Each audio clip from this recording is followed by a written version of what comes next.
जिसकी आवाज है मस्जिद के तबस्सुम जैसी, मंदिर के घंटे जैसी, जिसकी आवाज से शब्दों में दुआ आती है, जिसकी आवाज से लोरी में शहद सा घुलता है, जिसकी आवाज ने गीतों, नज़्म और गज़लों को अमर कर डाला, हुस्न को नाज और हसीनाओं को अदाएं आई। हम जिस आवाज के साए में रहते हैं उसको नमन करते हैं। छुप गए वो साजे हस्ती छोड़कर, अब तो बस आवाज ही आवाज है, आवाज ही आवाज है। स्वागत है आप सबका इस खास कार्यक्रम में, जहां हम संगीत की दुनिया की महान विभूति, सुरों की मलिका भारत रत्न लता मंगेशकर जी के साथ उनकी म्यूजिक जर्नी सुनते हैं, जिनकी मधुर आवाज ने हम सबके दिलों को छुआ है और जिनके गीतों ने हर पीढ़ी को संगीतमय बना दिया। ये हमारा सौभाग्य है कि आज हम उनके जीवन, उनके सफ़र और उनके अनुभवों को अलग अलग हस्तियों से सुनने को मिलेगा, जिससे हमें प्रेरणा मिलेगी। यही मकसद है हमारा इस प्रोग्राम का, music for beginners and learners का।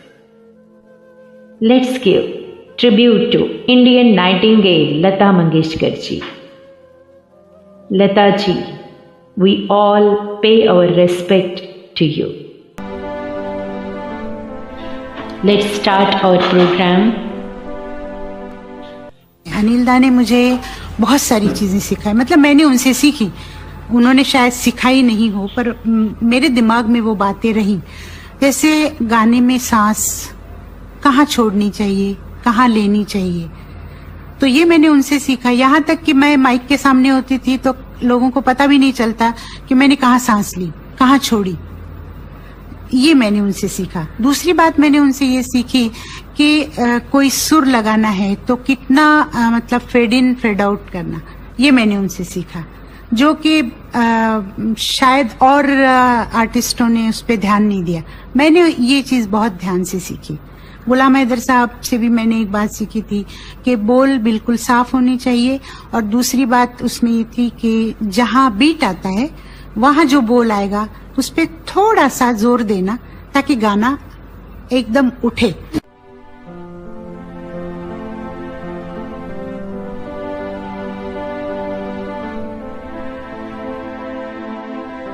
दूसरा जो वो कहते हैं तो उसमें वो बिलीव इन लगता है, उसमें प्रिटेंशन कहीं नहीं है, जो उनकी अपनी शख्सियत का हिस्सा है। जिंदगी में भी कहीं कोई प्रिटेंशन नहीं है, जो हैं वैसे ही हैं। और वो गाते हुए भी इसलिए हर एक चीज वो यकीन कर लेने को जी चाहता है कि हाँ, ये जो कह रही है चांदनी रात को, जब चांदनी रात कहते हैं तो हाँ वो चांदनी रात है, वही होगी। यहां तक कि जैसे आपसे बात हुई थी कि उनकी मुस्कुराहट उनके गाने में, उनकी आवाज में दिखाई दे जाती है। अब और वो कितना मुस्कुरा रही हैं वो भी उसमें नजर आ जाता है, अगर आप जानते हो शख्सियत को। एक बहुत ही और एब्स्ट्रैक्ट एलिमेंट है उनकी शख्सियत को। आई नो नॉट उनकी खामखा इस तरह से तारीफ नहीं कर रहा, पर वो बहुत जेनरस इंसान है, जो देने में, बांटने में। और ये एलिमेंट अगर आप महसूस कर सकें तो उनके पूरे गाने में, पूरी गायकी में महसूस होता है।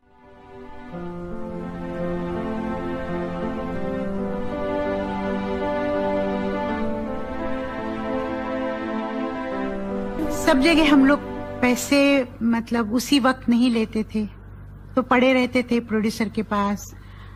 कई जगहों पे मेरे पैसे डूब भी गए, तो बाद में जाके हमने ये शुरू किया कि भाई पैसे वक्त पे लेने चाहिए, उसी वक्त ले तो अच्छा है। पर शुरू में पैसे कम आने का दुख नहीं था। उस वक्त जो काम हम लोग कर रहे थे ना, उसकी एक खुशी अलग थी। पर काम इतना ज्यादा था कि सुबह 2 गाने किए, दोपहर को 2 किए, शाम को 2 किए, रात को। तो सुबह निकले रात के 3-4 बजे घर आए, उस वक्त खाना खाया, फिर सुबह 6 बजे उठ के तैयार होके रिकॉर्डिंग पे जाना है, तो फिर अपना ट्रेन पकड़ के जाते थे इधर से उधर।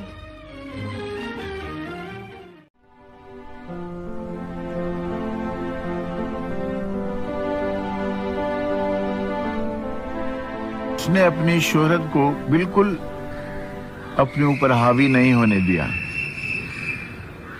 ये भी परिंदों की आवाज बिल्कुल लता की आवाज की जैसी। तो उससे उसका आर्टिस्ट जो है वो जो गाना जो है उसका वो महफूज रह गया। And she is been able to contain herself. She is a very self contained person. Sometimes ऐसा हो सकता है कि she may give the image of being a complexed person. कि complex है उसमें, complex नहीं है। वो अपने आप को महफूज रखना चाहती है, दूसरी चीजों को अपने नजदीक आने देना नहीं चाहती। This solitude is a very essential part of all artists.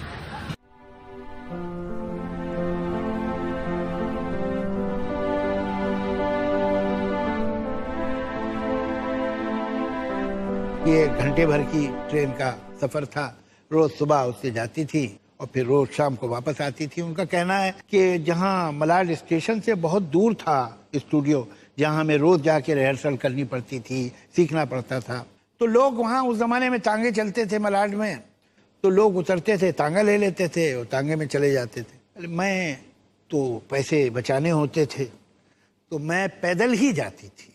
इसमें एक किस्सा मैंने कहीं और भी सुना था कि एक मरतबा वो ट्रेन में ही बैठी थी तो इनका इंट्रोडक्शन हुआ। वो एक एक्टर से, वो भी वहीं लोकल ट्रेन से ही जाता था वहाँ शूटिंग में। तो बात हुई कि सिंगर हैं, इंट्रोडक्शन किया गया और ये लता मंगेशकर नाम है इनका, अभी गा रही हैं फिल्म में। कहने अच्छा। अब ये क्या है कि देखिए महाराष्ट्र में गाना संगीत तो बहुत है, लेकिन ये जब हिंदी उर्दू में गाते हैं मराठी सिंगर तो कहीं ना कहीं एक्सेंट आ जाता है उनमें। ये बात जो है कुछ लता जी के दिल को छुप गई। कहले अच्छा, बाई टेम्परामेंट परफेक्शनिस्ट हैं कि जो काम करना है उसे फिर परफेक्टली ही करना है। तो वो तो नया जमाना था, तो इन्होंने एक उर्दू टीचर रखा और इन्होंने अपने एक्सेंट पे, अपने प्रोनाउंसिएशन पे काम किया। और मैं आपको दावे से बोल रहा हूँ, मैं राइटर हूँ, दावे से बोल रहा हूँ कि मैंने लता जी के गाने सुने हैं और आप लोगों ने भी सुने हैं, मगर मैंने आज तक कभी उनका किसी लफ्ज का मिस प्रोनाउंसिएशन मैंने नहीं सुना। ये गलतियां दूसरों से हुई हैं, ऐसा नहीं है कि होती नहीं है, कहीं ना कहीं थोड़ी सी गलती हो जाती है, बड़े बड़े सिंगर से हो जाती है। लता जी में मैंने गलती नहीं देखी। परफेक्ट फ्लॉलेस एक्सेंट, जिसमें आप कह नहीं सकते कि देखिए जो लफ्ज तो ऐसा था ओरिजिनल और ये इन्होंने कुछ ऐसे खींच दिया, इसके जो वॉवल है बड़े कर दिए, इसका जो ये साउंड थी वो दबा दी, मुमकिन नहीं। ये एक्टर जिन्होंने एक जुमला बोल के उनको अल्टीमेटली रिएक्शन में परफेक्ट करवा दिया, वो भी नया एक्टर नहीं काम कर रहा था, सैलरी पे। उस जमाने में एक्टर स्टूडियो में सैलरी पे होती। उस एक्टर का नाम आप जानते हैं, दिलीप कुमार।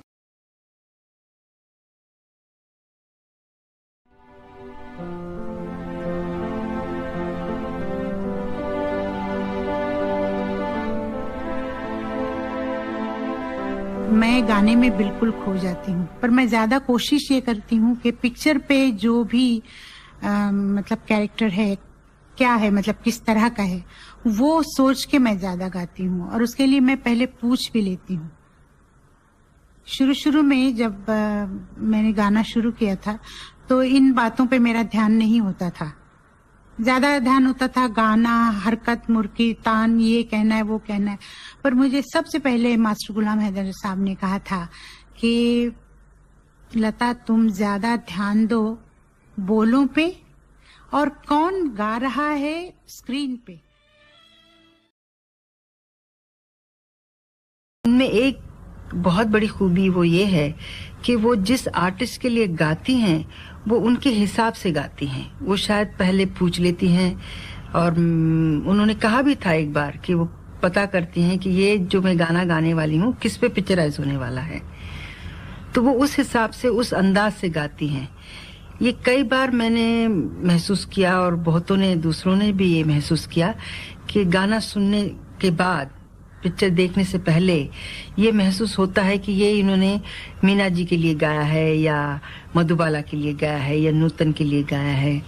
सब लोग कहते हैं मुझे कि आपने सायरा जी के लिए गाना गाया तो आपकी आवाज उन जैसी आपने कैसे की। हालांकि आवाज नहीं करती हूँ, पर मैं जब उनके लिए गाना गाती हूँ या किसी भी स्टार के लिए गाना गाती हूँ तो शायद थोड़ा सा सोच लेती हूँ कि इनके लिए अगर मैं इस तरह गाऊं तो अच्छा लगेगा।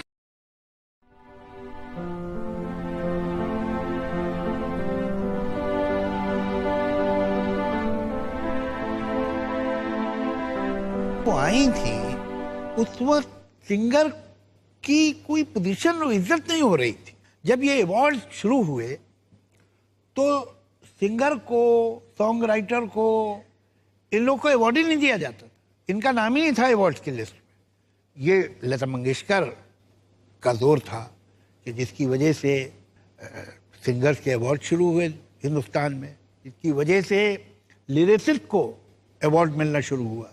आप लता जी का कोई इंटरव्यू देखिए, आप लता जी का कोई बयान देखिए, वो जिस इज्जत से म्यूजिक डायरेक्टर्स की बात करती हैं, जिस इज्जत से वो दूसरे सिंगर्स की बात करती हैं, उसी इज्जत से वो हमेशा अपने राइटर्स की, जिनके गीत उन्होंने गाए, उनका नाम लेती है। और उनका ये कहना है कि गीत तो अल्टीमेटली जब तक उसके शब्द सही नहीं होंगे तो उसमें गाने में लुत्फी क्या है, और चलेगा तो वही कि जिसके वर्ड सही हैं, अच्छे हैं, कोई मीनिंग है उसमें, तब मुझे मौका मिलता है कि मैं उसे इंटरप्रेट कर सकूं, मैं उसमें कुछ बता सकूं। जो उनके उदासी के गाने हों, उनकी खुशी के गाने हों, कोई से भी आप उनके गीत, उन्होंने एक एक शब्द का हक अदा किया, कोई मिसप्रोनाउंसिएशन नहीं और कोई गलत स्ट्रेस नहीं। तो एक तरफ तो ये फन और दूसरी तरफ उनकी पावरफुल पर्सनालिटी, डिग्निटी।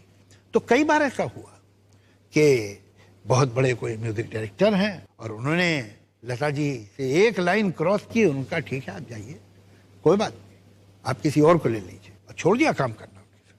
आखिर को 2 साल, 3 साल, 4 साल बाद फिर सुलह करनी पड़ी लोगों को।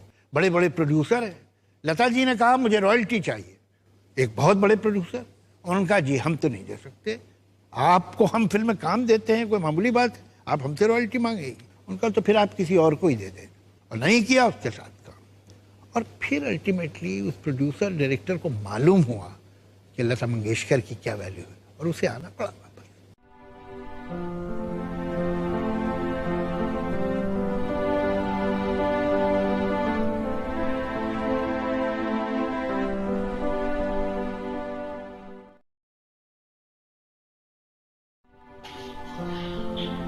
होप आपको ये प्रोग्राम अच्छा लगा होगा। प्लीज़ आप कमेंट बॉक्स में ज़रूर लिखना, अपना सुझाव दीजिए हमें कैसा लगा आपको ये प्रोग्राम।